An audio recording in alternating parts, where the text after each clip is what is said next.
Nesse ano especificamente, nós precisamos dar mais atenção ainda, uma atenção mais especial à censura que eu abordei no primeiro bloco e à tentativa do STF de manipular o resultado das eleições brasileiras através também desse tipo de mecanismo. Olavo Edu Carvalho, melhor canal de cortes do YouTube. Esse negócio do like e do repost faz toda a diferença e você verificar se está inscrito no canal também com o tal do sininho das notificações. Isso faz com que o YouTube mande para mais e mais pessoas, vejam se estão inscritos no canal. Muita pauta para falar hoje, então vou direto ao ponto. Falando em coisas acontecendo e sobre as coisas que estão acontecendo aqui nos Estados Unidos, né, do trabalho que a gente faz aqui, eu começo, hoje tem muito assunto para falar disso hoje, eu começo com uma notícia publicada pelo Metrópolis, cujo título é Governo Trump aponta viés político em atuação de juízes no Brasil. A matéria fala sobre um relatório do Departamento de Estado dos Estados Unidos que apontou falhas estruturais no combate aos crimes financeiros no Brasil. Mas essas falhas não são qualquer coisinha. No relatório, os americanos apontam para o fato de das decisões judiciais no Brasil terem sido fortemente influenciadas por vieses políticos e que os impactos dessas decisões não estão somente restritos ao Brasil. O Departamento de Estado descreveu a situação dizendo que, no Brasil, abre aspas, juízes agindo com fortes vieses políticos proferem decisões com ampla relevância doméstica e pretendido impacto internacional, o que permanece sem solução. Isso aqui é como, por exemplo, o STF, ou mesmo a Justiça Comum, soltar um traficante de drogas cuja operação não ocorria só no Brasil, mas atingia também outros países. Você tem noção que o PCC lava dinheiro aqui nos Estados Unidos? Ou as ações dos Estados Unidos, e não é como se fosse um caso isolado, tá? Não, tá? Nesse exato momento, existem investigações em curso contra 4 brasileiros que são suspeitos de lavar 158 milhões de reais de tráfico de drogas aqui nos Estados Unidos, em curso. Então, a leniência e passividade do Poder Judiciário em relação ao crime organizado não é mesmo só um problema do Brasil, um problema muito sério. Mas, mais do que isso, o relatório critica também a morosidade com a qual o Poder Judiciário aprecia certos casos. Os atrasos judiciais frequentemente levam à prescrição dos processos antes do julgamento. Falo dos traficantes no Brasil presos, que são soltos e que acabam nunca sendo julgados. Para vocês terem uma noção, o relatório diz que os métodos de lavagem de dinheiro das organizações criminosas no Brasil incluem o uso de bancos. Alô, Banco Master? Alô, Daniel Vorcaro? E, claro, imóveis, contas fantasmas em paraísos fiscais, aposta online, as mesmas bets que o Senado Federal queria legalizar, redes financeiras informais. Veja, nós estamos vendo um relatório que é o expediente principal que o Departamento de Estado tem utilizado para avaliar o combate contra o narcotráfico e lavagem de dinheiro por parte dos países que se relacionam com os Estados Unidos. Nós temos um relatório do Departamento de Estado dizendo que o nosso judiciário é politizado.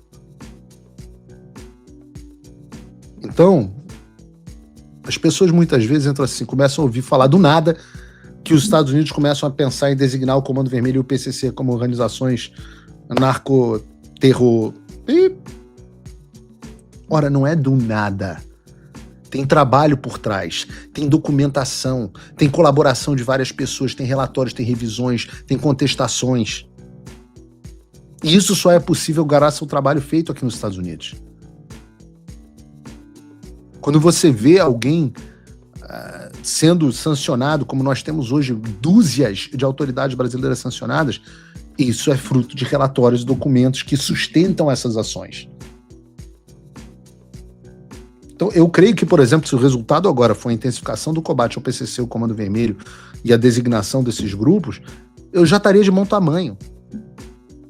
Estaria ótimo.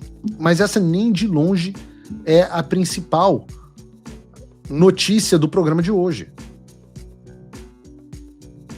Eu diria que hoje a gente tem orgulho dos frutos que a gente começou a colher novamente no Congresso dos Estados Unidos. Fala pessoal, tá gostando desse vídeo? Não esqueça de deixar o seu like e se inscrever no canal Olavo Edu Carvalho para receber notícias quentíssimas todos os dias. Isso ajuda demais o nosso trabalho e o YouTube irá recomendar para mais pessoas. Bom, ontem eu falava no meu X sobre como uma parte fundamental desse trabalho que Eduardo e eu estamos fazendo aqui nos Estados Unidos é trazer luz aos atos clandestinos do regime brasileiro.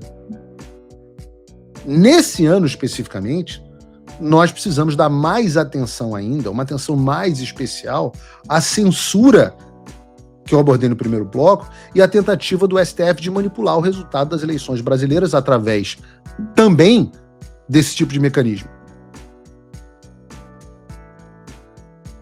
E eu avisei ontem, que hoje nós daríamos mais um passo importante nesse processo de trazer luz aos atos clandestinos. E que a gente entenderia a extensão da perseguição a Eduardo Bolsonaro e a tentativa do judiciário em desequilibrar o jogo político contra o Flávio Bolsonaro. Como sempre, a gente sempre tem, né, os negacionistas, é tic-tac, 72 horas, por aí vai. Eis que, no entanto, 24 horas depois aconteceu exatamente como eu disse que aconteceria, com um novo relatório, dessa vez do poderosíssimo Comitê Judiciário do Congresso dos Estados Unidos. E não fui eu que dei a notícia, não. Vejam o que disse o Metrópolis, que recebeu, através de mim, esse documento com exclusividade. Bota o vídeo do Metrópolis, por favor. É um relatório do Comitê Judiciário do Congresso dos Estados Unidos que fala especificamente sobre ataques à liberdade de expressão no Brasil. O relatório classifica várias decisões do ministro Alexandre de Moraes como censura, alerta que essas ações podem ter efeito nas eleições brasileiras e mostra ordens de Moraes para derrubada de contas em redes sociais a nível global. O relatório foi obtido pelo jornalista Paulo Figueiredo junto a fontes no Congresso dos Estados Unidos. Sobre as eleições brasileiras, o documento elaborado pelos congressistas americanos diz que as ações de Moraes podem levantar suspeitas sobre o pleito. Abre aspas. Mas Paulo Figueiredo, você deu notícia para o Metrópolis, para a coluna da Andresa Matais, para o Sampancha, não sei o quê. O timing dessas ordens de censura que impedem a família Bolsonaro de se manifestar livremente na internet, nos meses que antecedem a eleição presidencial brasileira, pode levantar questionamentos sobre a lisura do próximo pleito presidencial. Essas preocupações são ampliadas pelo fato do Supremo Tribunal Federal ter emitido ordens de censura semelhantes contra conteúdos negativos sobre o candidato Lula durante a eleição de 2022, que terminou decidida por uma margem estreita de menos de 2 pontos percentuais. Fecha aspas. O relatório também mostra decisões sigilosas do ministro Alexandre de Moraes enviadas a Big Techs norte-americanas. Os congressistas denunciam que o juiz da Suprema Corte Brasileira ordenou o bloqueio global de perfis em redes sociais. Nessa decisão de 2020, Moraes determina que o Facebook exclua 16 perfis a nível global. Moraes ordenou a remoção de diversas contas e canais relacionados a Bruna Yubi, o Monark, em 24 plataformas, incluindo TikTok, YouTube, Apple e Rumble. O relatório relembra que na época das ordens, Monark morava na Flórida.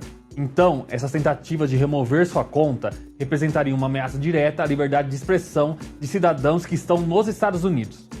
O documento conclui que os direitos de expressão dos americanos nunca devem ser restringidos por autoridades governamentais estrangeiras que buscam silenciar a dissidência além de suas fronteiras, e que esses ataques à liberdade de expressão representam uma ameaça clara e crescente aos direitos constitucionais dos americanos.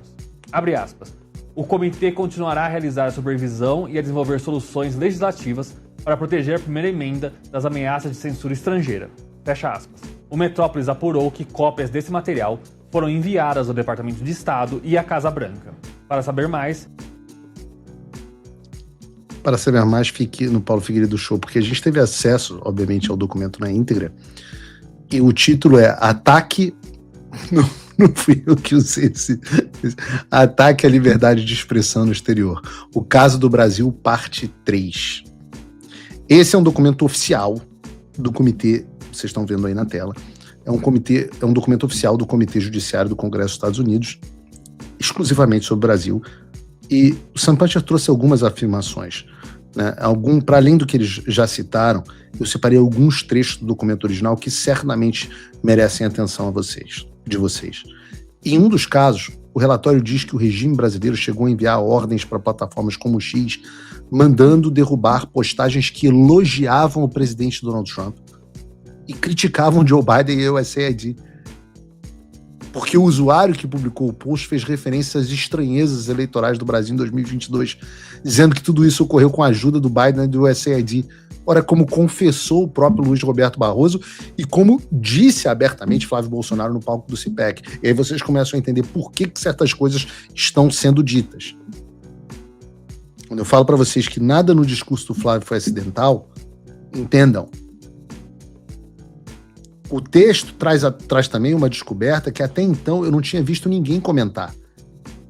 Vocês sabiam que em 24 de setembro de 2025 a Universidade de Stanford realizou um evento chamado Compliance and Enforcement in Rapidly Evolving Landscape, que reuniu autoridades estrangeiras dos países que construíram o que eles chamaram de uma crescente regime global de censura, incluindo o Brasil? O Trump voltou. Isso já deve ter tirado um peso das suas costas. Mas e o Brasil? O nosso país continua atolado e achar que só a vitória do Trump vai resolver tudo é ilusão. Nada vai mudar sozinho. E pode ter certeza de uma coisa: ficar xingando muito nas redes sociais não vai fazer diferença nenhuma. Você vai continuar esperando alguém fazer alguma coisa por você? Um político? Um salvador da pátria? Esquece. Se ninguém tomar uma atitude, nada acontece. Eu estou fazendo a minha parte. Eu parei a minha vida por isso. Mas, se você quer saber como pode ajudar sem precisar largar tudo, a resposta é simples: apoiando quem está na linha de frente. Sem esse apoio, sem essa linha de suprimento, esse trabalho morre. Sem estrutura, ninguém avança.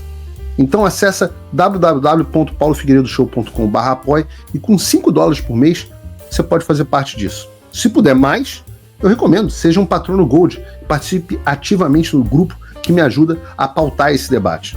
O que vai definir o futuro é quem faz e não quem reclama. A escolha é sua.